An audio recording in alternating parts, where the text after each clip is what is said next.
ladies and gentlemen. Wow, I'm louder than shit.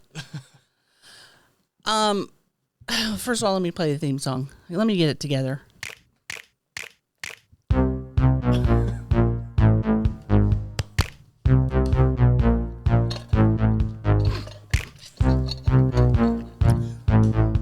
Okay. All right. Storage podcast in the basement now, though. Yes. Ladies and gentlemen, my guest just spoke out of turn. Just kidding. You're going to see him from the beginning. With all my guests, what I like to do, and I don't know if you've ever watched Storage Podcast, but I leave the job of announcing my guest to the guest. Take the pressure off yourself. Yes, take it off of me. Okay, well, how do I say this? My name's Michael Oldroyd. I'm excited to be here. I've known Libbie for, I feel like it's getting close to 10 years. Damn! I didn't count, but that's my hypothesis. That sounds right. We met at the Improv Shop doing stand-up comedy together. And I distinctly remember, do you mind if I... Oh, God, it's probably something embarrassing. Do you mind? Go ahead. So I distinctly remember that when you were on stage, you were kind of, complimenting my looks. And that I don't do that. I am. You went pretty hard on it, and then you said, I think my career might be over. And at that point in time, my career was a little bit further because I was living in New York. And not only did that not come true, but you surpassed me pretty hard, Well, I can say this. Not only is my career not over, I have not been canceled yet, and I continue to harass other comics and people in the audience. And some people might say, you can't do that because you'll get me too. No, it's time for women to do this. It's time for women to what's it called? Objectify men. Yeah.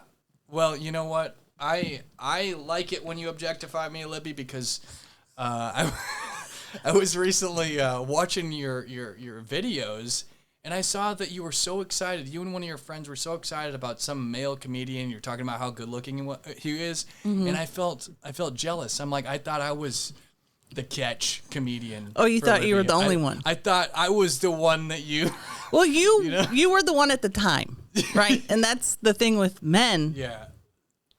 Objectification, It's like, now since you're here, you're the hottest guy comedian I know. But if anybody else walked up here, then we'd have a problem. They might also be the hottest. Yeah. I'd have to tell them that too. And it's just a way to get guys to like me, Well, it's hard out on these streets to get guys to like you, especially when you're 50. I'm 50 now. Well, and you might say, well, you have a big ass, and that's good. Yeah, it is. But otherwise, it's hard dating. It's hard meeting guys. Well, has it gotten easier with your success? I mean... Yeah, I'll get some DMs, but nobody is really following through. You get some birds wanting some bird seed, but they don't just want to perch. Right. I see. They don't want to, yeah. Well, I was trying to think of other bird. analogies. I was trying to take the pattern and follow it, because we are both trained in improv. We are trained. We should delve into that. Well, we will. First of all, Libbie, you are a catch. And you're hilarious. If you give me compliments, I'm pushing that button. No, it'll happen. It'll happen in due time. So, which is funny that you said that, because I was scanning down your podcast episodes. I wanted to see how many that you had. Yeah. Because I was on one many years ago. Yes, which was fun. And I'm like, okay, let's see how many episodes he has. Well, you have them in Roman numerals, so I don't know. I could tell you. I think we're at 226 right Wow. now. So I took that whole Super Bowl Roman numeral thing and at first I thought your guest was that singer or that band Charlie X. That band that's out right now has the album Brat, and they're like Charlie XSS. At first I thought that they were your guest. I'm like, wow, he made it, and then I realized it was It was Roman numerals.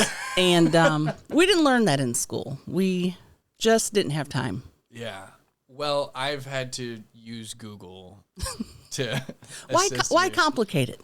You're right. I don't know. You're just trying to be cool. But now I've had to follow through. I can't change it now. Oh, absolutely. It's too late to. Are you known for that? For my Roman numerals? Yeah, I would hope that's not what I'm known for.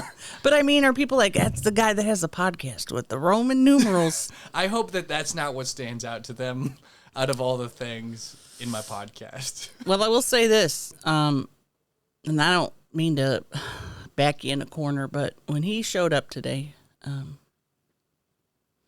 how do I describe this? He was in a Tesla. I'll just come out and say it. And I was surprised. I thought I'd see maybe a Toyota Camry. Yeah. A Honda Civic. Oh, okay. One of these cars. Yeah. So immediately to my mind, I'm thinking, this guy's rich. I didn't know this guy was rich. Wow. Cool. Then I see a very fancy bike on the back, and I'm like, damn, this dude is rich. He's going to come into my basement lair and judge me. And that's, so it really wasn't about you and your Tesla. It was about me and what I don't have. Well, I know how that feels. That's how I felt when I saw you complimenting that other guy. It was about me. No, this is a lovely basement. I love it. We're kind of in the woods here, a little north of Nashville. Yeah. It's a freaking awesome space. It's got charm. It's got character. I wouldn't describe myself as rich. I would say that I've been fortunate enough in business to do okay. Right? And you have a business degree, right? I have a business degree, and I was a part of a startup that did decently well. For healthcare or something. I was reading your bio. Yeah, healthcare IT. And we were a consulting firm, so I was basically like an IT geek pimp. Man, that's so smart. So you're kind of like the Tom of, there was Tom of MySpace. You're the Tom of the IT, healthcare IT. In what way? In that you kind of started it up, you got it going, and now you're apparently a millionaire. I'm not a millionaire. I'm doing fine. That's fucking exciting.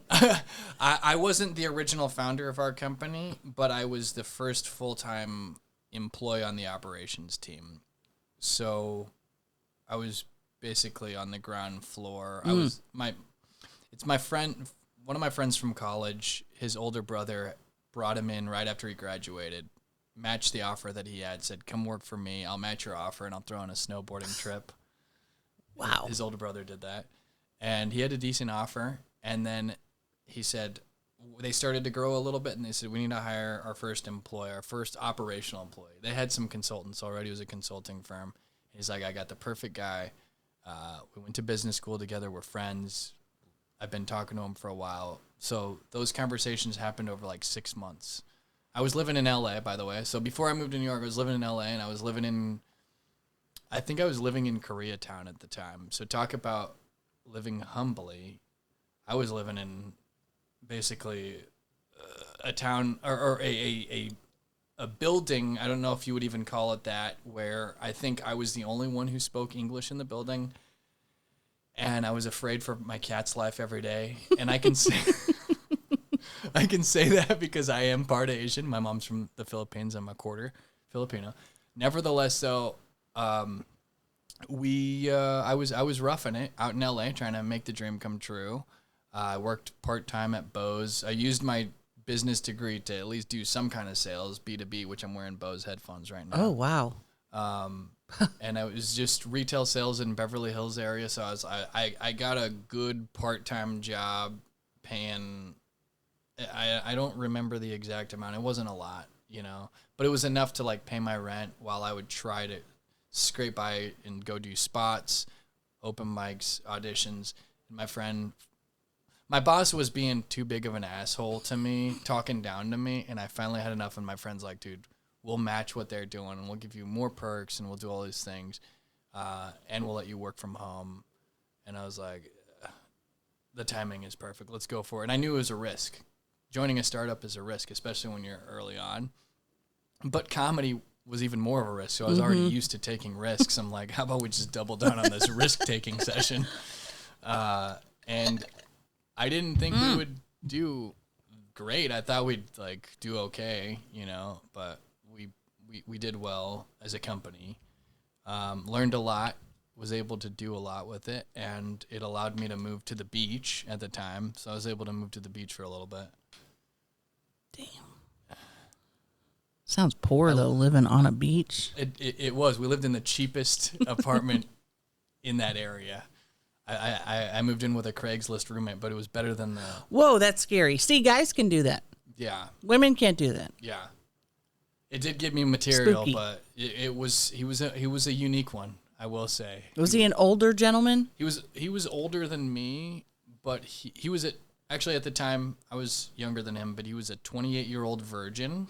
And I can say that without putting him down because he was open about it. He wasn't like hiding it. I'm not like revealing his secrets.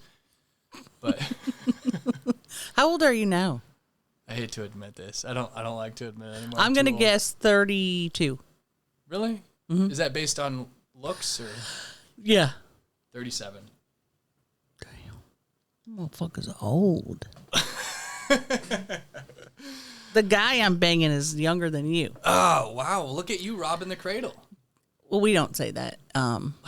We say cougar. We don't say robbing That's what the cradle. that was the word I was trying to. Yeah, you didn't. You made it sound really creepy. No, like I'm a didn't. predator. No. And I'm absolutely not. Well, I apologize. That's what I should have played. Hey, I think it's awesome. I'd love to freaking meet this guy, frankly. He lives in Colorado, so you'll have to go to Denver to see him. You're doing the LDR, the long distance relationship? Long dick relationship. Oh, well, you know what? He must be providing something to deal with that distance, you know? It's crazy. So before I met him, I didn't mess with guys for 10 years. Was I still not messing with guys when I... It seemed like you were alluding to not messing with guys. Yeah. So I was still in my not messing with guys Celibate era, yeah. perhaps? And then, okay, you didn't tell me you had food there. Cool. And then one day I decided that I was done with that. And Chelsea, Trailer Trash Tammy, put on her story, if you want to fuck Libbie, hit her up. And I got maybe 6 people, 2 gay men. That's an account. That should be flattering. 2 gay men, couple women, and then this guy. Look at that. Pulled up, and we just haven't. It was supposed to be a one night stand, and he's still around, so I can't explain That's it. awesome. Do you like him? Mm-hmm. Well, I'm happy for you. We have fun. That's awesome. And to me, that's you like, deserve that. And he makes me laugh, and that's like the biggest thing for me. If you can't make me laugh, what are you even doing, bro? Yeah. The face you just made there is what the face most women make if you can't make them come. But no, that's the face that most women make is they lie about it because for some reason, well, maybe they don't anymore. It used to be a big thing. Women lie about it so the guy wouldn't feel bad, but maybe now they're just like they don't do that anymore. Yeah, I think I've had both. I think I've had some lie and some not lie. What do you do when they tell you straight up and you're just like, I had a loser. I had an ex-girlfriend. We were still dating at the time, and we kind of started to dwindle down, and we're getting ready to go our separate ways. And she just threw it in. She goes, "By the way, I faked every orgasm that we ever, you know." And I'm thinking to myself, why? First of all, why would you do that? And I don't believe you unless you're like the most amazing actress ever, like Meg Ryan from that one. I'm like, why? I don't need the ego boost. If you weren't happy, let me know so I could adjust and give you a real orgasm. Right. You know, you're not doing me a favor by lying to me. You got to communicate. Yeah. You got to communicate. You got some good communication with? Yeah. That's what's up. To the point of like, it's almost too much for me sometimes.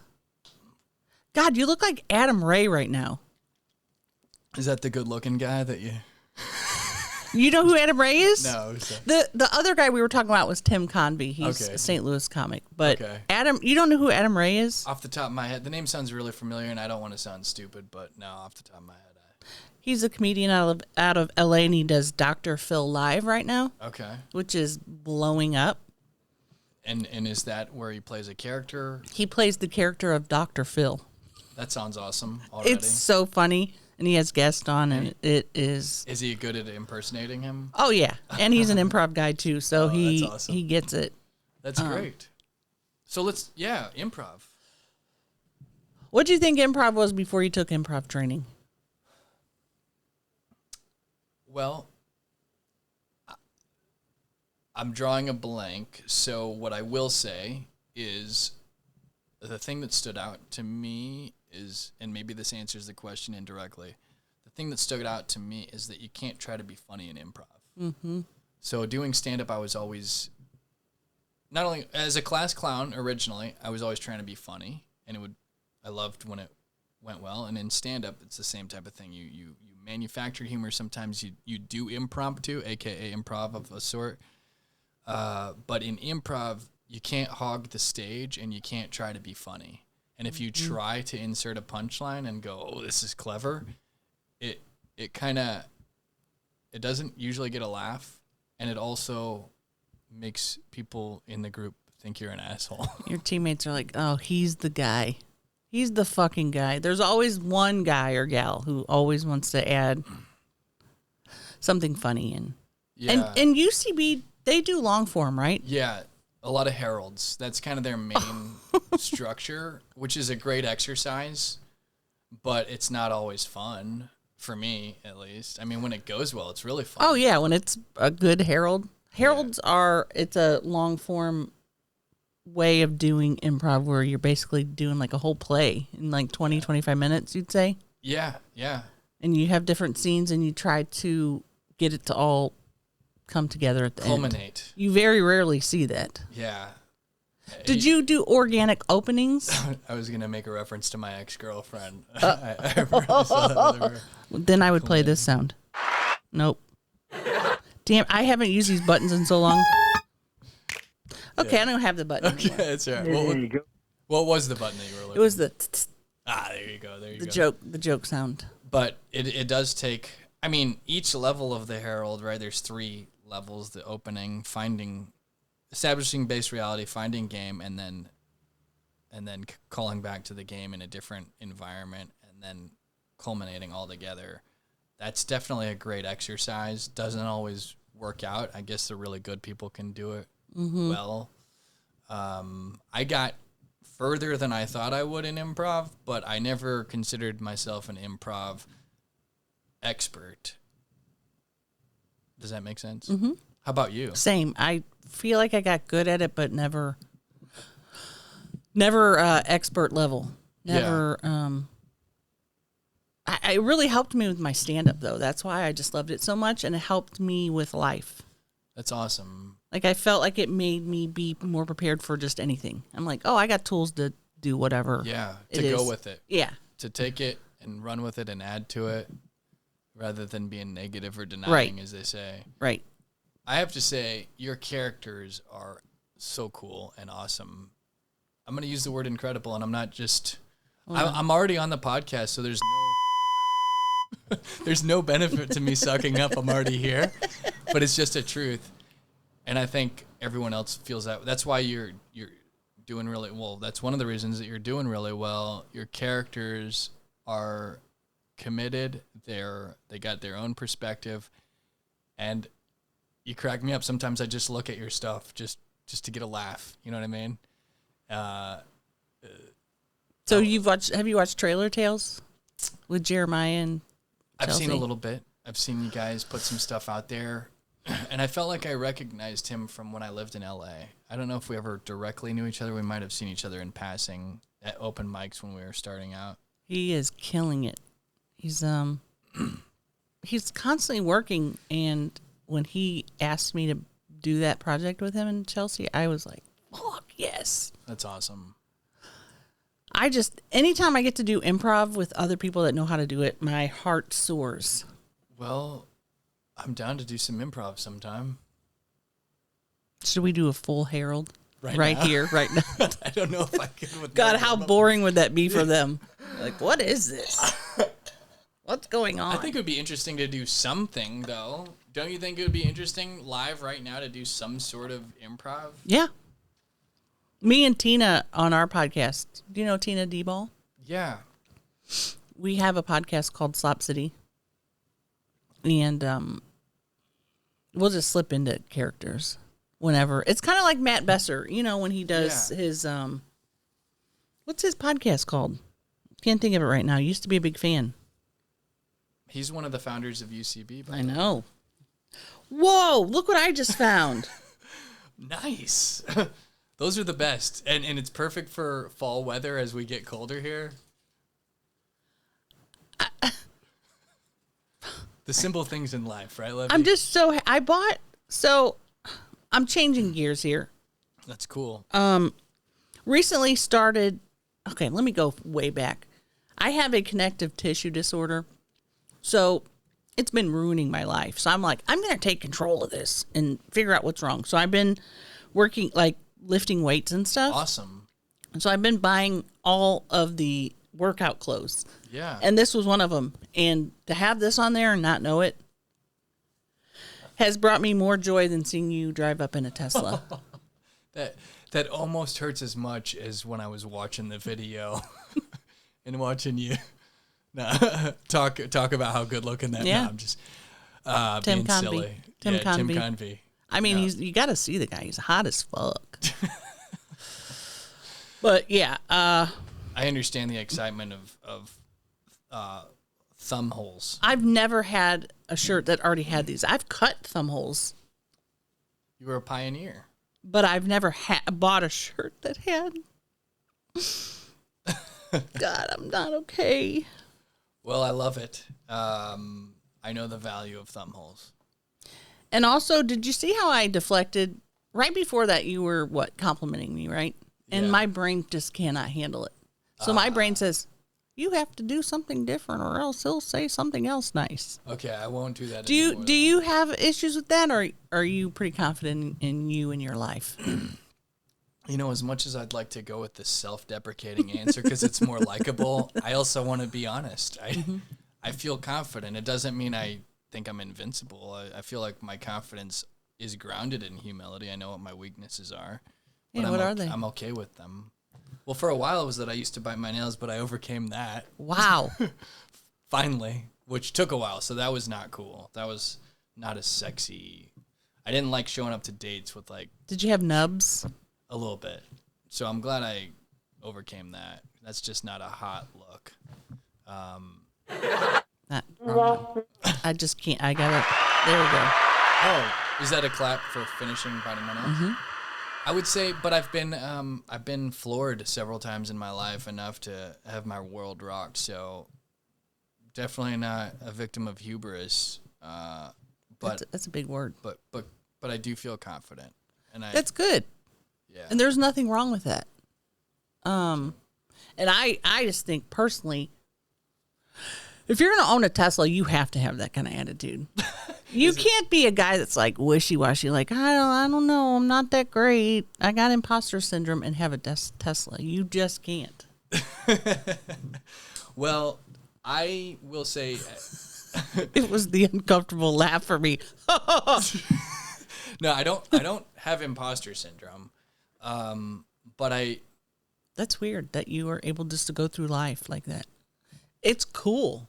It's nice to know somebody that doesn't have it. Really? Because everyone I know, especially comics. Yeah. I'm trying to read your bracelet. Oh, it says "What the Heaven" it's at the Droid. It's my handle, and it says "What the Heaven," one of my catchphrases from one of my jokes. Oh, I can't. I haven't seen this joke, but I can't wait to hear it one day. I look forward to you. And then I'll be like, the bracelet. Yeah. This is yours, by the way. I'm going to give you a bracelet. And I would give you one of mine, but I don't have any with me. Well, it's now transferred to you. Well, I looked at your website and you had some that said like anybody horny. Yeah, I do. But they were sold out. I can get you one. Sold out. Would you like one? I have one in my whip. I have one in the Tess. In your whip. Yeah. That's wild. I will say that the Tesla is an investment. So yes, it's a luxury, and I enjoy the comfort and luxury of it. But I justified it by the fact that I make money. That I'm a millionaire. No, I drive for Uber on the side. Oh, really? So I make money. So you're driving like an Uber Comfort. Yeah. Or X. Some of them. Black. I do X sometimes too. Green, X, Premier, Comfort. Damn. It depends on what city it is, right? But it's a way to capture some revenue. That is pretty cool. Thank you. I tell you what, I would not feel safe driving anyone around with white upholstery. Yeah, well, I did put white seat covers on the white upholstery. I would have had that car so fucked up already. I don't smoke and it would have had cigarette burns in it. Well, can I give you a ride after this? I want you to get an experience in a Tesla. Does it drive by itself? Is your boyfriend going to get mad? Oh, no, because he's not my boyfriend, first of all. If he hears you say that, he's going to check out for 4 days. Fair enough. Maybe it'll bring him in closer. Maybe he'll get jealous. Creates demand. Yeah, maybe he'll be like, who's that guy? Yeah. Well, I told him about you because funny thing is, last Thursday, I had all this set up and I was sitting here and I'm like, man, it's weird that he's not here yet. Oh. And then I looked at my messages again. I was like, yeah, I'm a fucking idiot. I had my days mixed up. Oh. So I've been sitting here for a week waiting for you. I just left everything on. Well, you know what? I love that, Libbie. I love that. That's an improv technique where I won't deny. I'll go with that. Thank you. Yes, you left the lights on, and I couldn't be more excited to be here and see this piano right here. There's a keyboard that I'd love to play, perhaps. Do you know how to play it? I dabble. My dad was a musician. Wow. What was his name? Leonard Skinnerd? His name is and was Mark Oldroyd. That name is so hard to say. Oldroyd. It sounds like there should be at least 3 D's in there. Well, hey. It's very difficult to say. Yeah, it is it can be a little tricky. What is it? Old English? English, yeah. It might be Old English. I know it's English. I think from Yorkshire, and it means a clearing in a meadow. Wow. We have a family crest and everything. Go on down to the Oldroyd. Yeah. Meet me at the Oldroyd. Yeah. I have a lot of documentation about where my family... have you done 23andMe? Yeah. Same area. So we could potentially... This means we could never get married because we're probably related. Well, no wonder the humor gene, I think, is a gene. So yeah. I think we have that. Is that cocky for me to admit that I'm also funny? No. I think you're very funny, and I think I'm funny. Yeah, we're funny. I could be wrong that we're I'm funny guys. I could be wrong that I'm funny, but I know you're funny because I'm witnessing it externally. Well, and the commenters will let us know. I like that. No, my people that watch this are very, very nice. In fact, if they say anything mean, it's usually about me. Well, a couple times when I've had guests are like... Probably out of love, though, right? No, out of... because they know I'm sensitive. They know, she'll cry about this comment for a couple hours, or... But they're fans, right? Yeah, but there are some people that watch my stuff that like to say mean stuff because I think they think tough love or something. I'm not sure. Maybe they're diabolical. Maybe I don't know. It's like the Kill Tony vibes. You know? And that's not... I can appreciate what Kill Tony does, but that's not the lifestyle for me. In fact, have you ever been on there? No, I went to Austin earlier this year and I tried to get on, but I didn't get on. I was talking to Tina the other day and I said, would you ever go on there if you had a chance? She's like, I don't know. I couldn't handle it. Yeah. I'd break down. I could see... I feel slightly hesitant, and I'll tell you why. Do you want to know? Yep. First of all, congratulations to them for building something, that's doing really well, and it's been a great platform. Mm-hmm. So when I say my hesitation, it's not a knock on Kill Tony at all. It's that since I don't know Tony, I'd be going just like everyone else, which is fair if I showed up. And if for some reason they didn't like something and went hard on me, I wouldn't want my exposure to 1 million people to not match who I am, right? I wouldn't want the exposure to be mismatched with something that isn't me because something was either taken out of context or whatever. And you know, that's my own personal thing. Maybe it's an imaginary hesitation, but it's an instinct that I have. Would I go on? Probably. I tried, you know, but I don't get the warm fuzzies about the idea of it. Me neither. And some people love that stuff. Yeah. And it's good to hear that somebody is confident. I'm not as confident, and we both feel hesitation about it. Yeah. Because who likes to get roasted? Even though I was roasting you from the second you got here. It was done out of love and humor. Yes. Not out of like, you're just not funny. Yeah. If they told me I wasn't funny, I think I'd be devastated. Well, luckily, you're funny no matter what anyone says. Oh. Humor is subjective.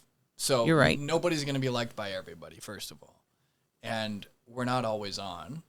But for those that, you know, see it when we are on and that it hits their sense of humor, you can't convince someone that you can't convince someone that someone is funny or isn't funny based on what they witness themselves, right? It's each person is going to decide in those moments where they're exposed, and either we're on and it hits for them or it doesn't. And usually they're going to form a pretty quick judgment. Right. You know, and we don't know when someone's going to see us for the first time and when they're not going to.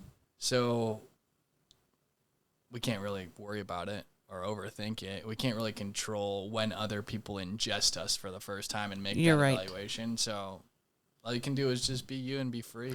You know, that's the thing that I've always thought. You just keep doing you, basically. And do you need another water? No, I feel great. Thank you.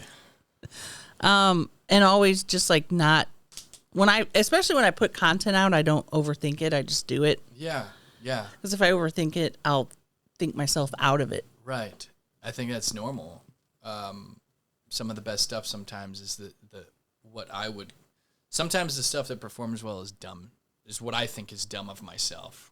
I remember my most viral video that I've ever had, I would have never thought in a million years. Not only did I think it was dumb, it was atypical to what I usually put out, and it showed no talent. It showed nothing. What was it? I was almost mad that it went viral. It's how it happens, though. It's the shit you're like, I took 2 seconds on this, and yeah, it was a heckle video, and I was just sorting through like old footage, and I'm like, oh, here's a clip that I can isolate. Here's like something that's less than 60 seconds or whatever it was, and I'm like, okay, here's something. I'm just gonna throw it out there because I need to post today, and it just climbed, and every day it went up in views. I'm like, I don't know how to react to this. I've never seen this happen. It got like 2.5 million views. For me, that's a lot. Damn, that is a lot. It got me a bunch of followers on Facebook, and I just remember being dumbfounded by it. I was like, I've worked so hard in comedy, and I mean, I wouldn't call that a big break, but it was a stepping stone. But I'll take it. I'll take what I can get. I'll take the touchdown when I can get it, even if it's not finessed the way I want to, you know what I mean? To use a football analogy. But I thank the people who are now paying attention as a result of that. That it's, like I said, it's wild, the shit that'll take off, and then you have new eyes on you. But do you find that people are like, we want to see more of that?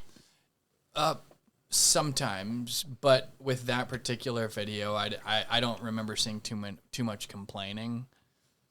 So maybe it was a blessing that it was something that didn't have any talent, in my opinion. Others might say that's talented. I don't think it is. Did you shut down the heckler? I did, yeah. Was it called Comedian Shuts Down Heckler? I forget what I titled it, but it was confrontational, which I'm normally not confrontational. I actually asked the guy if he wanted to fight. If I had a producer here, I'd say, hey, pull that clip up. I know. I'll just tell you briefly. Basically, a dude was talking, and I was like, I can't tell if you're laughing at what I'm saying or you guys are, like, giggling to each other and there's something going on back there. You're, like, talking amongst yourselves. I had a feeling they were kind of being rude to the audience members by doing their own thing. And someone just said, oh, I'm just trying to hear something funny. you know.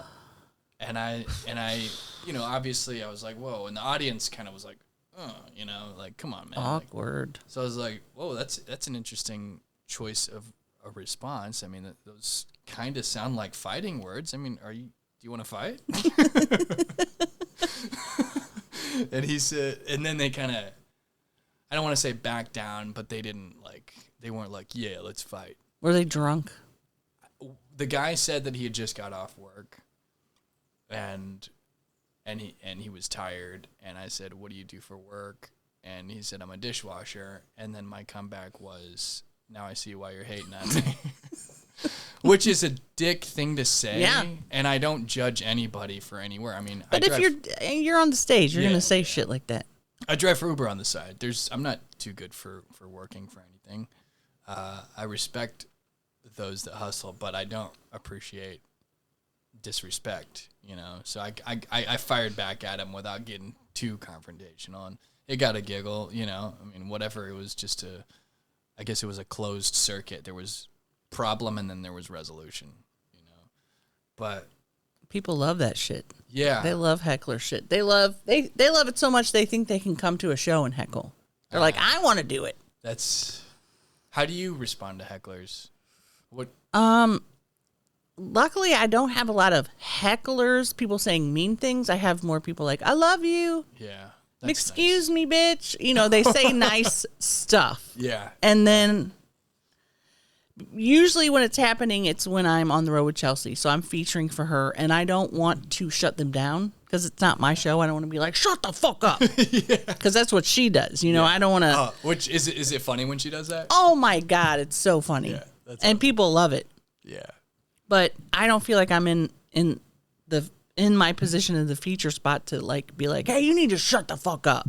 That's fair. So I'm just like, love you too, honey. Yeah. But if they keep going on, they will get kicked out. Yeah. That's one of Chelsea's things. Like, she's not going to let other people ruin the show for everyone. Well, I think it's nice when you're at a show where you have security to have that backbone when needed, which is rare. I think that the kind approach with security is the best, right? Mm-hmm. I've seen Adam Sandler respond by saying "I love you" to hecklers, which I thought was kind, and it matches. Cute. Yeah, it's cute. Not to you know what I mean. Like, it is cute, and it was wholesome, and I enjoyed, and it made me want to scream something out just so I could hear him say "I love you." Yeah. But I was like, that's kind of selfish because it's disrupting the show. Mm-hmm. So I'm not gonna checkmate him into saying I love you. I'm not gonna, you know what I mean? You're kind of strong arming him into it in a way, and it's like let's get an I love you from Sandler in a different way. You know what I mean? But I also saw Dane Cook. I think it was in Moline, Illinois, or somewhere around Illinois. I saw him a long time ago, and it was in an arena, and somebody up front, however much they paid for the tickets, was heckling. I don't even remember. I don't think it was necessarily intentionally to be negative, but Dane just exploded on the guy, and he's like, get this guy out of here, throw him out. And I'm like, jeez, like, the dude just paid like $100-something for, like, you know, he didn't. I mean, who knows? I don't think it's good when people heckle, but is that really like the right way to handle it? I was like, that is like, that's intense. I mean, it's only happened to us a couple times, but it's like just drunk bitches. Yeah. It's always a drunk lady who doesn't know. She's excited to see Tammy. Yeah. And you know Tammy's character is, you know, wild or whatever, so they think they can act like that. But it's a live show, ma'am. And there are other people watching. That's the thing. Calm your ass down. Yeah. It's about respecting the other people who've paid, right? Mm-hmm. That's what I think ultimately that's what it comes down to. If it's a one-on-one show, I'm doing a show for one person, and they want to heckle me and they paid me for it, then by all means, heckle me all night. But other people paid too, right? So you can't hijack their experience. I'm just thinking how awkward a one-person show would be. I've done it. That's a whole nother ridiculous thing. I've done one-person shows. Have you? You mean where it was supposed to be a regular show and only one person showed up? Or you're like, hey, you want to see some of my stand-up? I'll do some stand-up for you real quick. No. Or someone asked for it, for example. You would not do it? I'm not doing it. Yeah. I recently started to do open mics again, and the only reason I stopped is because they're so scary, right? Yeah. And I went to one a couple weeks ago, and it was 4 people, and all 4 were comics. And I don't like to talk about suicide, but I was like, this is horrible. It made me feel so gross inside. I think open mics can be very toxic. I think I rarely do them anymore. I rarely do them, but that sounds like I'm speaking from comedy privilege, but I do think I've earned it. I mean, I've been doing it for 18 years. God but damn. At some point, you just choose to stop doing open mics. There's nobody that taps you on the shoulder and says, hey, you're ready now. No more open mics for you, buddy. You're like, oh, really? Cool. I did it. Give me the ribbon, you know? Like, nobody's ever going to, like, freaking Adam Sandler can show up and do an open mic if he wants, you know? I think it's toxic for the soul. Yeah, it doesn't feel good, but it's helping me because so when I'm on tour with Chelsea, I have to have stuff ready. I can't work on new stuff. I can't even put new stuff in the middle of stuff because I feel like I have a responsibility to have this shit worked out. Good, that's respectful. So I have to, but also I haven't announced this yet, but I have just recently gotten how do you say representation. So I'm going to be working towards headlining soon.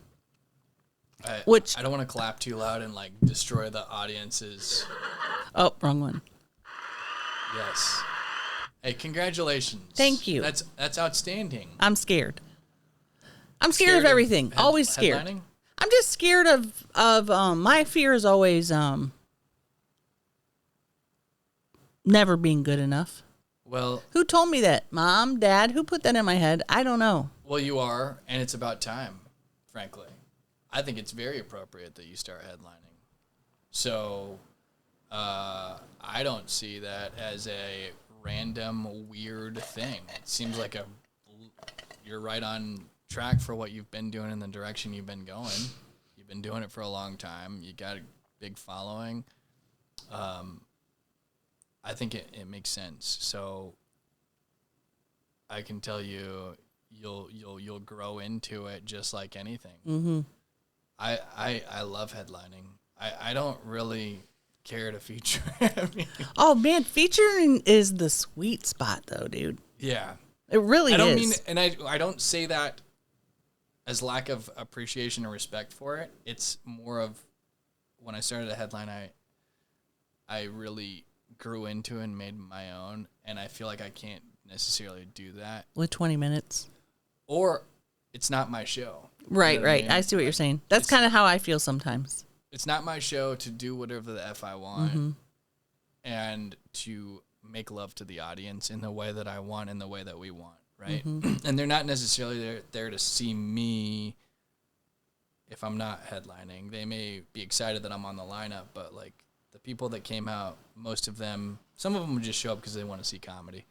But a lot of the people in the audience came to see me, and they want to see me. They want to see Michael Oldroyd's presentation, and that's what they're going to want to see of you, and it's a great opportunity for you and a great opportunity for them.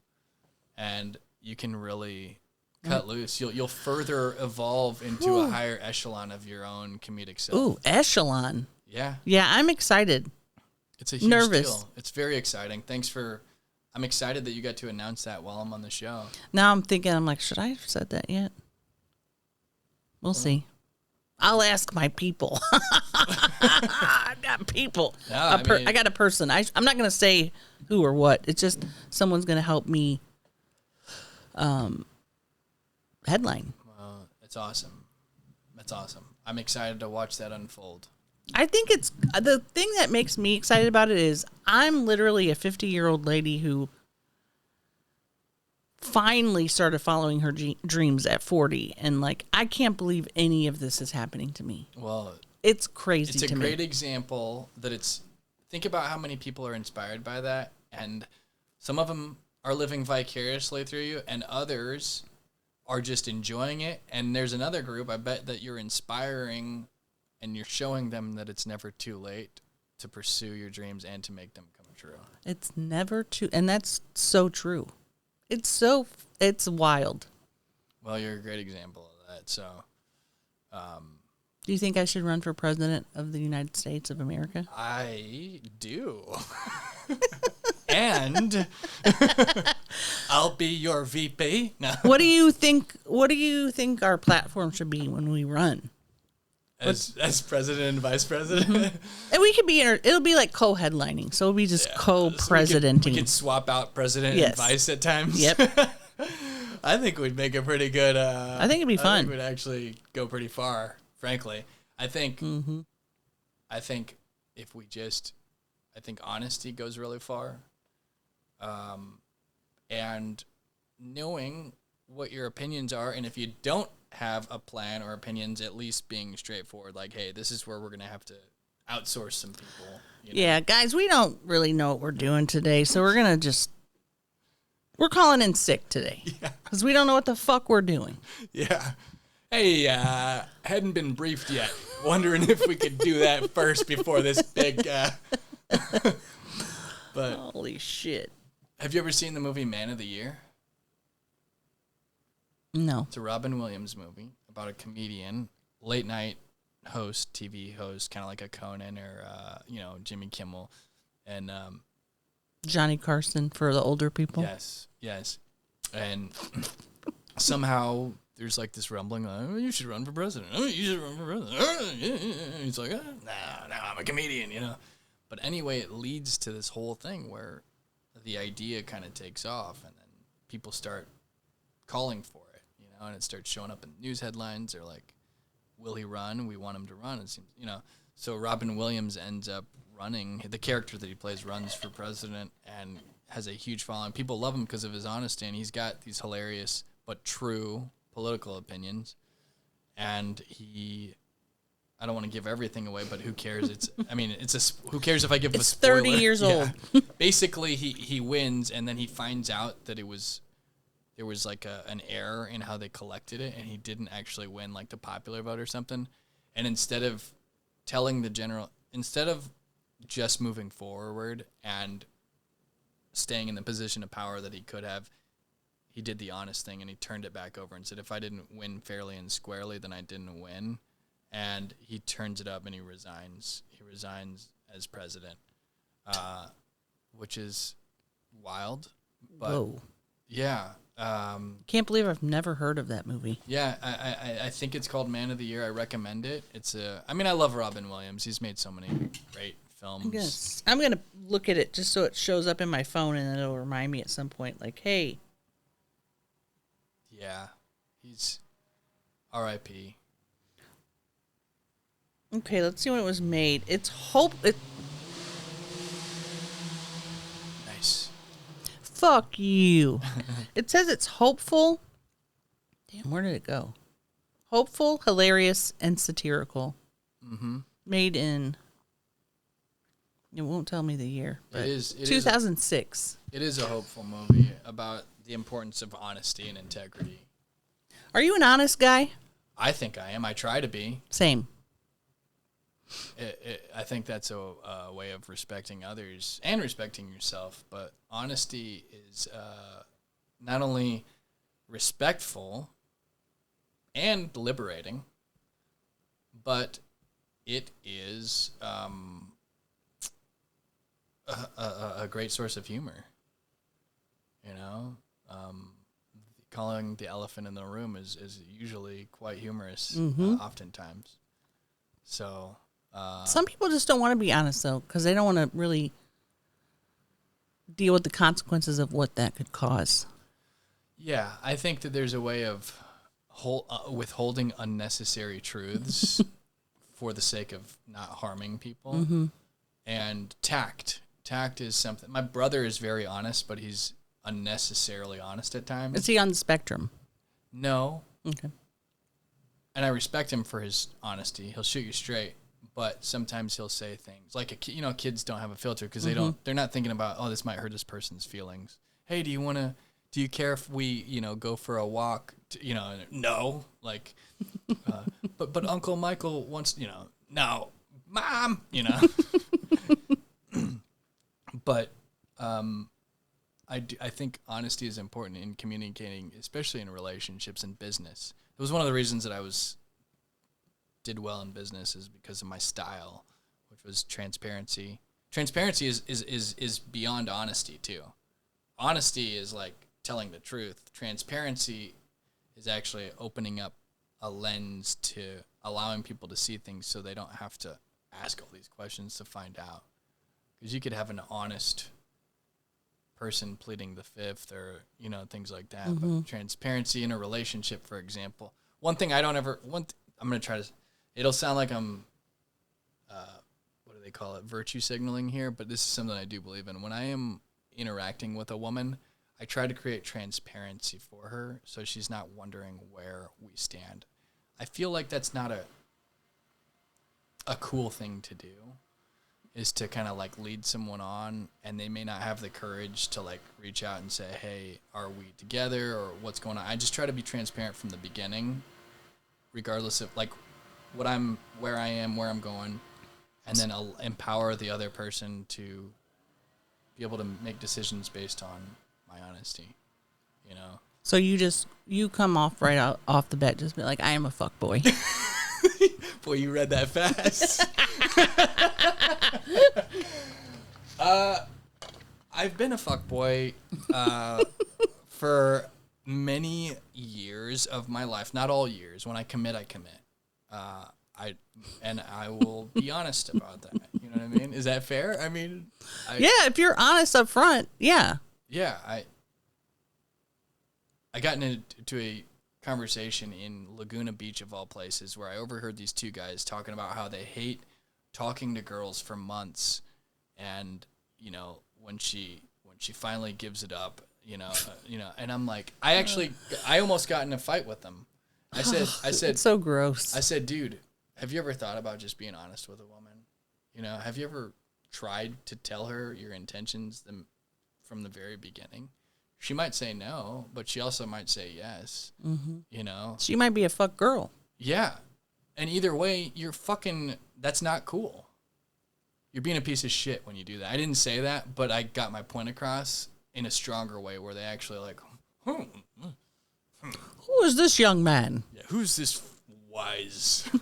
Who's this wise young man? Who's this wise creature lurking from the edge of the bar, inserting his opinions? Some people get off on that, though, like manipulating people and... Yeah. I mean, if it's consensual, that's one thing, but to do it deceitfully is bullshit. Like, you can have there's probably infinite kinks that people could have, but I think it needs to be done ethically. Mm-hmm. So... What do you think about... This is a new term I've heard. Ethical non-monogamy. I think if it works for both people, they should. And the ethical is the key word there. Right. Transparency, communication. And that's the ringer for everybody. They have a hard time being honest. Being honest and communicating about that stuff. Well, I think they need to force it then. Force the honesty and force the communication, which is easier said than done.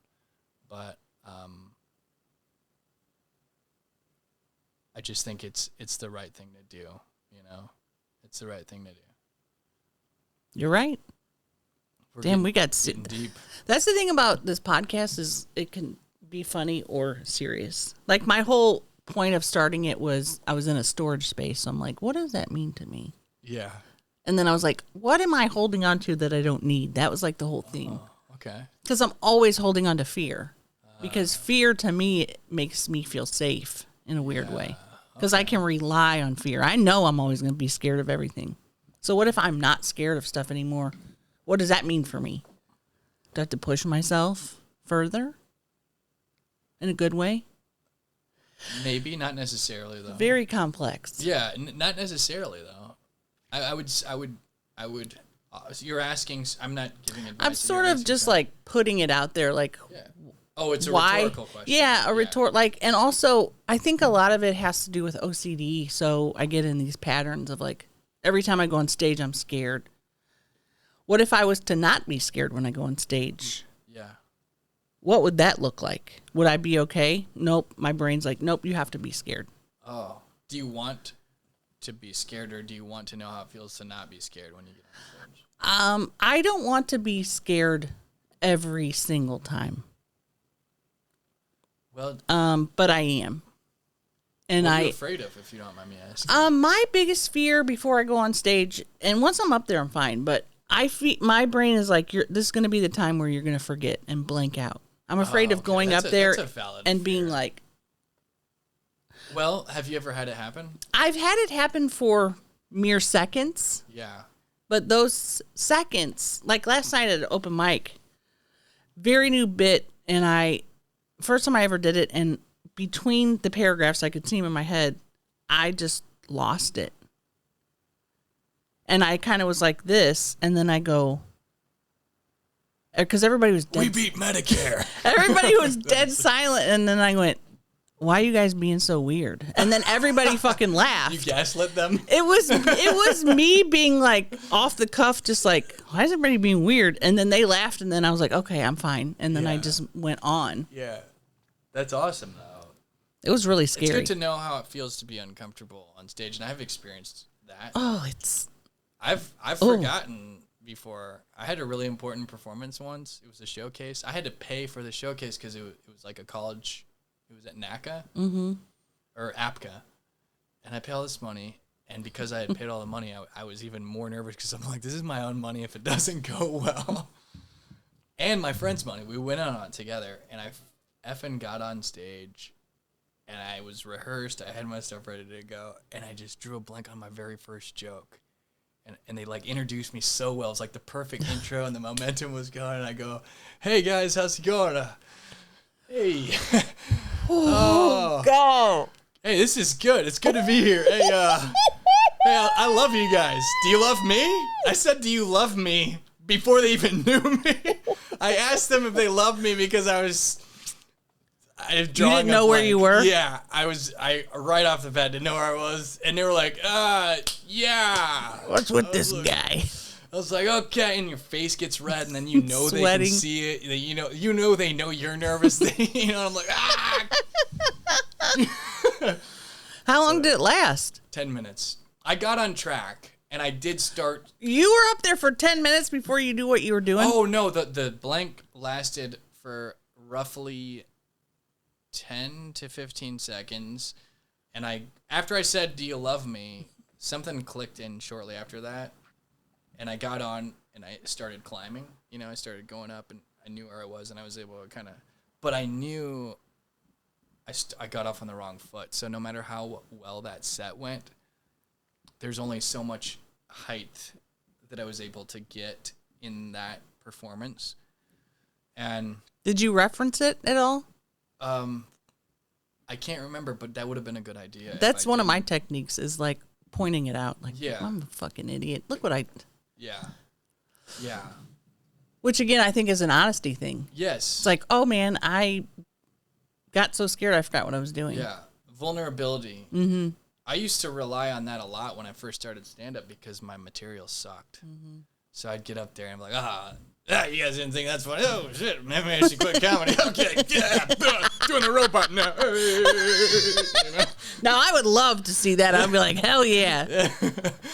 Well, it slowly, luckily, the writing got a little bit better. It got better enough to like not have to do that all the time, but it was a crutch for a while. Was putting myself down for like missing a joke. For views. Yeah, for views. For views in the audience. Yeah. For views. Yeah, online. What is your? No, I was like mapping that onto. Let's move social on. media. Yeah, I was mapping views onto the audience. Yeah, that makes sense. What is your writing process? It's evolved over the years, and I have an hour now, give or take, and since I haven't released it on Netflix, I'm not feeling the need to. Since I haven't released it on Netflix or Amazon Prime or like a big outlet where anyone has seen my entire set. I mean, they've seen bits and pieces because I put reels out, but because I haven't released a special, I'm more focused on just perfecting and executing what I have versus like surprising everyone with a new hour. Right. Because I haven't released it on a big platform. People can cobble it together and see most of my material if they like watch everything, like every single one of my reels.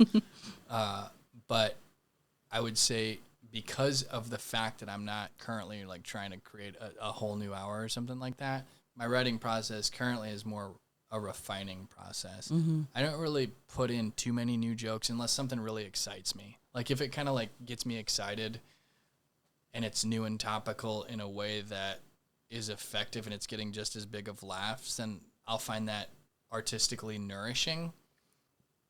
But to create brand new stuff, I think it all starts with the passion of wanting to write something and like kind of like running it by your...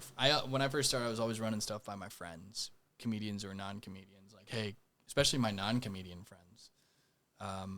I would just, hey, let me run this by you real quick. That's how I initially kind of like got some traction on initially writing an initial bit.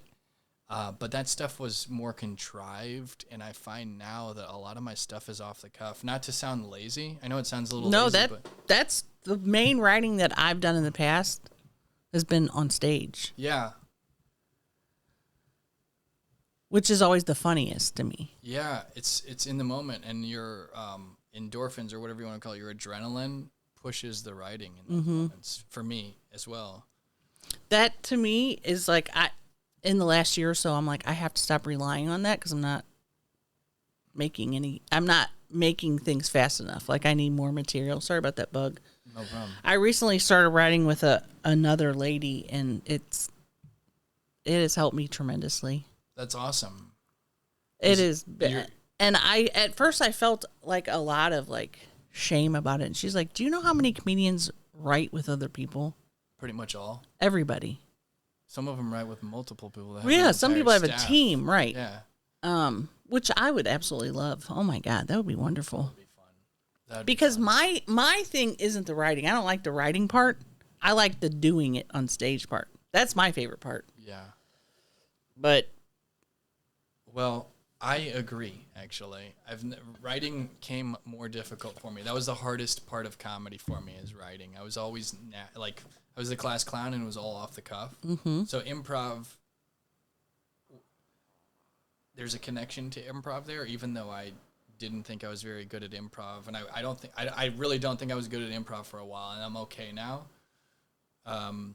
But that was more natural as far as just like the instinctual aspect of it, and the performance, like, oh, I gotta put some pizzazz here, and like just just like give them a little juice at the right, you just instinctually feel it, versus like, okay, I'm gonna write down in a test tube. So I'll use a track analogy. There are some athletes that race themselves into shape or play games they get in shape through playing games.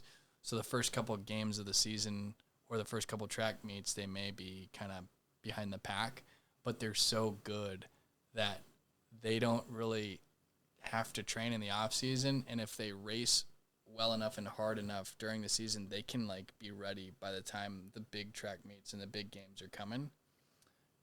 I wouldn't recommend that to people, but what you're talking about is kind of like racing your way into shape right here, where you're doing it live. You're basically, each performance you're growing. And that's kind of how Seinfeld remember that show that he put out there with Orny Adams, and it was a long time ago, I think it was called Comedian.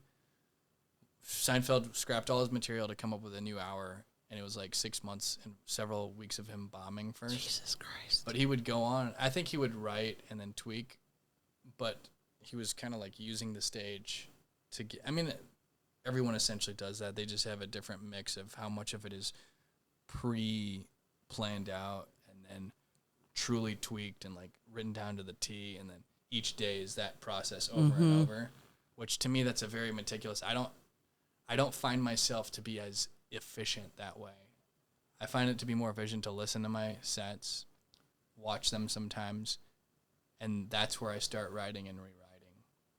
When my mind is on, like say I'm drinking some caffeine or something, that's when I click into, oh, here's 4 different directions that this joke could go. Or I'm telling someone a version of a joke that I've never even told before. I'm like, that's an ending that I've always been looking for. Please remember that, Mike. Mm-hmm. And I'll take a note and then I'll take a note and forget where I took the note. You know? You know what I mean? You're like, I know I had a really fucking good ending for that. So it's the working memory. It's like control, copy, paste, whatever. Mm-hmm. This part here is where I keep that short term or whatever you want to call it, the working memory. It's not short term memory, but it's the part that's in like control, copy. That's where I need to keep the stuff that hasn't truly been committed to long term memory yet until I get it down exactly the way I want. So I need to be thinking about it enough or hearing it enough somehow or doing it enough to commit it till I get it right, and then I'm like, boom, we're locked in now. Not to say that adjustments can't be made from there, but for me, that's my way of knowing myself and knowing what works best or what is most efficient for me, where I'm not doing unnecessary labor that's just like, oh, everyone says you're supposed to do this, so you got to do this. Like, how about you just do what works for you? Right. You know? Right. So I like that philosophy. Thanks. There's so many. Go ahead. I was going to say, it helps you not put a lot of undue pressure on yourself. Yeah. I actually do really like Take a that. little fear off the top. And I liked the analogy with the sports guy, like the sports guy. Oh, the racing. Yeah, I like that. That's awesome. You know, I got to meet Norm Macdonald once, and he told me a little bit about his process, not to writing, but how he kind of does it. And I was like, that's fascinating, because everyone has different ways. And I don't think it's private information. I don't think Norm was telling me this in confidence, I assume, so I wouldn't want to like put his secrets out there, but he was just casually open with me, and he said, I just know where I'm trying to go, and I know we're kind of like, I know roughly like the punchline or the cadence or the feel of it, so just figure out a way in the moment to get there, you know, for jokes and the ending, essentially, which is a very simplified version, but he's a master at it, God bless him, and that's why he's so, and when you watched him live, like I remember seeing him at Caroline's, he was just so in the moment, you know, he was able to be so free on stage and react to things in real time, and you know, just like he was there, he was right there with you on stage and in person. I was so honored that he actually like was talking in improv. It's listening and responding, right? He was doing that with me. A lot of people can't even do that, like that aren't even comedians. There's the thing with that though. There's not a lot of spaces where you can do that. If you're booked on shows, like you can't just go up there and do that, can you? Oh yeah, you got to be a big name. Yeah. Yeah, you just can't. You can't do that. Yeah, you can't. Yeah. You know, Jeremiah has a show called Stand Up on the Spot. Have you heard of it? Not off the top of my head. It's a show he's been doing for like 14 years, and the comedians don't have it go up there with material, and they'll just ask for suggestions, kind of like improv, and then just write while they're up there. So that's kind of the same thing, but I wish there were other shows that you could do that wasn't Jeremiah's show. Yeah. Because that's what I love. I love the improv aspect of it. Well, I love it. Let me plant a seed in your mind then. Be the change you want to see. That's something. Be the change you want to see. If you wanted to start that show and give that opportunity to comedians somewhere, find the right venue, people would love that. You would love it, I think. But then I'd be copying. Well, you don't have to. I mean, would it be the exact same format? Yeah, I'd call it Stand Up on the Spot with Libbie. No, I'm kidding. Well, yeah, like there's got to be some kind of thing that can be done where it's like an open mic of just like improv. And I don't know if anybody's already doing that here. Yeah. Well, you know, that sounds fun though. Yeah, something where it's your thing, but I don't think if you're monetizing the show, it might be like, hey, what are you doing? You know, you're stealing his thing. But if you're giving an opportunity to comedians to grow, and it's not something where you're like blasting it and like trying to compete with him for views, right? But if it's something that's not even streamed, or you know what I mean, it's right. just like, I don't know. I talked to him about it because I don't know enough about his show to know or like what the rules are there. But I think respecting that through talking, but I think creating opportunities is a great thing, and we all appreciate that. It is a cool thing.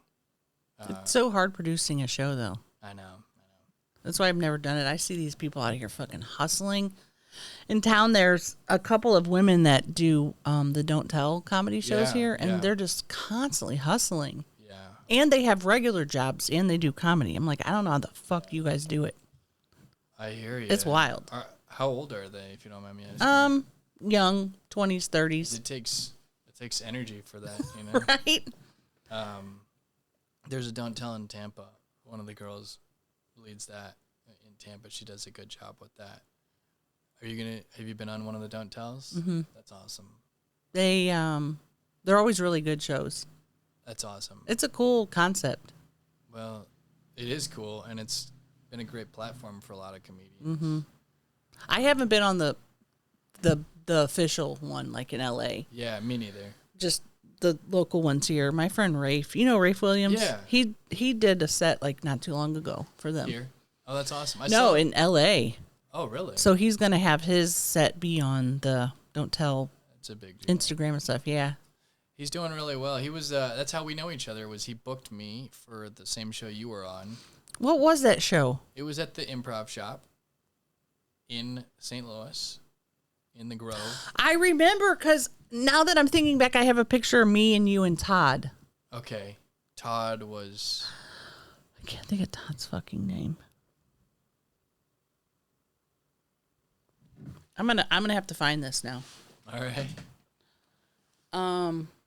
Damn. I remember that show. Didn't him and Bobby do it? I know Bobby was on it. Bobby J. Cox. Bobby J. Cox. Todd is drawing a blank. I know. I don't know why I can't think of his fucking name. When I find this picture, I'm gonna post it. That's awesome. I love that. And I'm not, all the keywords I'm putting in are not showing it. Well, let's move on. Did you ever do sketch? Did you study sketch at all? Or I've taken some like classes on it, but I've never really done sketch. Yeah. I feel dumb doing it. I think you'd be good at it, though, because of the characters, and there is overlap there. You know? Yeah. I mean, I guess kind of what I do is sketch. No, I've done a lot of sketch. I don't know why I'm saying that. But film sketch. Yeah. Versus like on theater right. sketch. I've never done like. Yeah. Go on a stage and do it. Yeah. It's I guess there's different ways of doing it, but you know, the original improv can be used not only to write stand-up, but to write sketch. And that's how, if I'm not mistaken, that's how SNL has come up with a lot of its sketches. And like Del Close, when he taught it, it was used as a tool to create, because it's hard to just sit down and be like, hey, let me think of a funny sketch. But then once you kind of like find something, you find game in a sketch organically and naturally, you can start, here's an idea, this has legs, like let me build something around this, and then you can fill in the pieces around the initial kind of spark. But that was something that I found, that I learned at UCB, that I thought was really valuable, that this is used as a tool to generate ideas, and it's a great exercise. So damn, you're so lucky you did UCB. Well, I'm sharing some of my knowledge with you right now. So cool. It's so cool that you are trained at improv and that you're kicking ass with your characters. I bet you UCB would love to have you do some of your characters. Oh, God. Or Groundlings. Oh, my God. Any kind of improv place. Yeah. I see you looking at the... We're going to answer it. Hello? No, you're live on Storage Podcast. I forgot you're doing. Hey, everybody! Say hi to Michael. Hi, Michael. How you doing? I'm doing great. How about you? I'm doing good, man. Just heading home. Oh, you are heading home already? Yeah, I'm heading home. I totally forgot you were shooting. That's all right. We were talking about you earlier. What were you guys gossiping about? We were talking about that long dick. LD, stop it. See, I'm blushing over here. well, I knew him before I started messing with guys again, so he knows pre you. So I got some questions for that man. Because word is you were well, I wouldn't say celibate, but you were done with men. Wasn't that it? Yeah. Yeah, for a while. 10 years was it? 10 years. And then here goes good old Harold comes along. Good old Harold. Oh, we got a name. With that long dick. I came in a parachute. I came in flying, and I came in and I landed. Landed right in that pussy. Hey. Stop it. I think it's awesome. I think it's freaking awesome. You two have known each other for how long? We're coming up to 10 10 years, 8 years. years maybe. 10 years. And he told me a funny story. The first time we met, I was actually flirting with him from stage. You know how I love to flirt with men in the audience? Oh, yeah, you love it. And I was saying how good looking he was. And he put me on the spot and told me that story. And I had to... The real question is, were you just improvising, or did you really mean it? Was I trying to fuck? Is that what you're saying? In other words, yes. I mean, he is a good looking guy. I didn't say anything out of line. Okay. All right. And this was what, 10 years ago? Yep. It was a long time ago. Well, that's I got some questions. Oh. See, I wonder what would happen. Let's say maybe you didn't know me. Let's say I just randomly went to a show her shows and I sat in front. I wonder if maybe would try to roast me. That's the real No, question. I would have definitely tried to fuck. Because I've been to a few shows and all great, and I've seen some people get roasted, and it makes me wonder. I wonder if she didn't know who I was, if she would pick me out of the audience and would roast me. But Probably if you didn't have your tooth, I probably would have. yeah, so I had a missing tooth for a long time. I was in an accident, And now I had the same missing tooth. now I just took my tooth out, and he looked shocked. I've seen it before, though.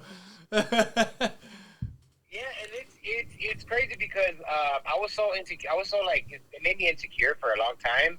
And I'm sure if I would have gone to one of your shows, for sure if you would have caught me smiling, you would roast me real quick. No, I really wouldn't have. Not about your tooth. Okay. Is he gonna go to any of your shows? No, he doesn't live here. I'd love to meet you, but I don't live here, so it's possible in the future that we'll cross paths, and I look forward to that. But I don't have anything scheduled. I'm just passing through right now. I'm on my way to Florida, actually.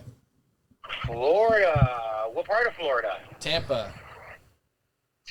Never been there. Been to Kissimmee, Orlando. I forgot what other places, but that's nice. Who'd you go there with? I went with my family. We went to Disneyland. We went to Universal Studios. And I had some family in Kissimmee, so yeah. That's awesome. I've Nice. been to a couple of those places, and Florida's been good to me. So I'm excited to go back. So when you go to Florida, do you have is there like a certain type of food that you like to eat when you're down there? There's no particular restaurants that I can't get elsewhere, but I do like West Shore pizza a lot. They have really good pizza. Okay. I like Indian food. Indian. Yeah, I love Indian food. I've only had like Indian maybe once or twice in my life. Maybe you like curry, don't you? Oh, yes. Big curry fan here. Big curry fan. He loves Cuban food. Cuban food, yeah. Yeah, I'm a big, it seems like Cuban food, Puerto Rican food, all that food, it's very distinct in flavor. It has a distinct flavor, and it's just, it's like really good, what's the word I'm looking for? Food for the soul, hearty food, you know? Ooh. I like hearty food, you know, and yeah. Here we are. Here we are. You're making me want to eat some right now. I don't know how Libbie does it because, you know, she's been, I don't know if the Slop citizens know, but she's been, like, exercising and dieting, and I don't know how she does it because I have a big appetite, and when we hang out, I feel bad because I like to eat, and I know she has to, you know, she logs her food. I don't know how she does it. That's awesome. Because she's doing it. It's because I want my body to feel better. Well, you're doing a great job. Keep it up. Thank you. That's nice. Keep it up. I'm gonna check out because I'm actually I'm at work. I'm driving. I was just calling Libbie, and I totally forgot. But it was nice to meet you. Hey, it was nice to meet you too, Harold. Likewise. And I'll tell him your real name later. Oh, sorry. I was just going by what you said. We came up with that name on the internet just to keep him in. Okay. You know. Sorry that I got it wrong. I didn't know. It's right. Harold. Harry. Because he used to have long hair. Oh, that's him. Awesome. So we called him Harry, and now I call him Harold. Oh, that's awesome. Harold.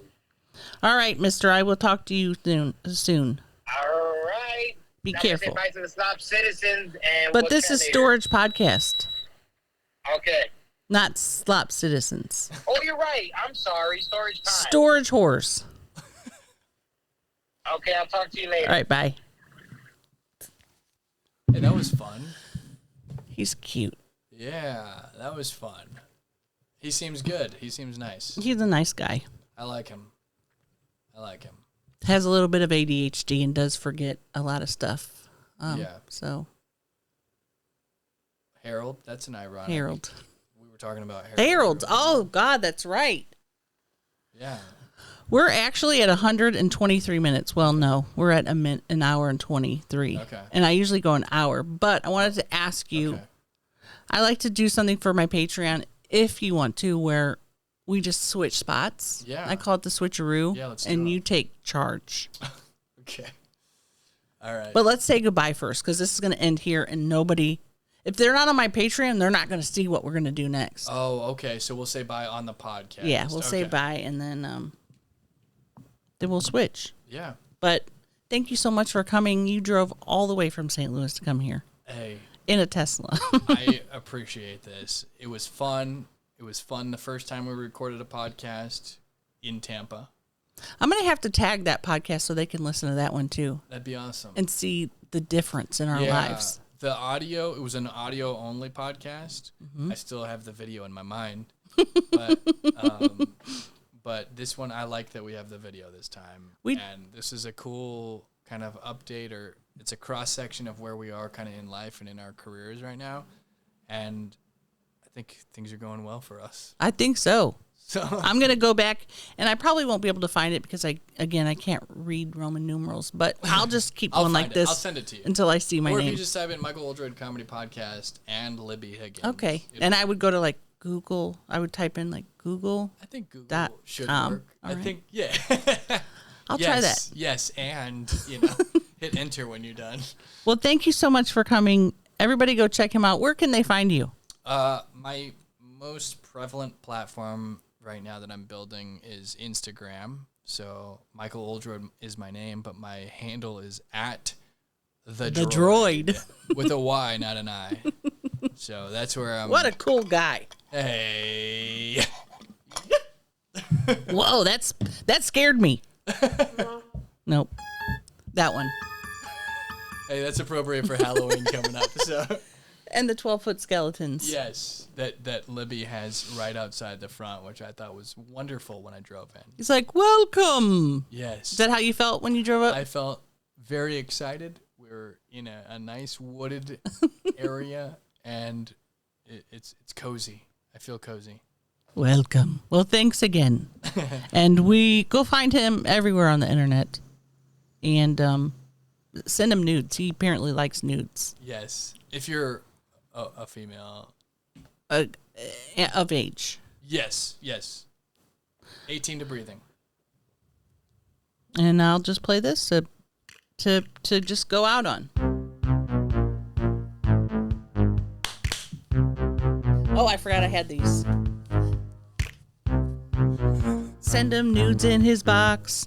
He likes titties and a big old box.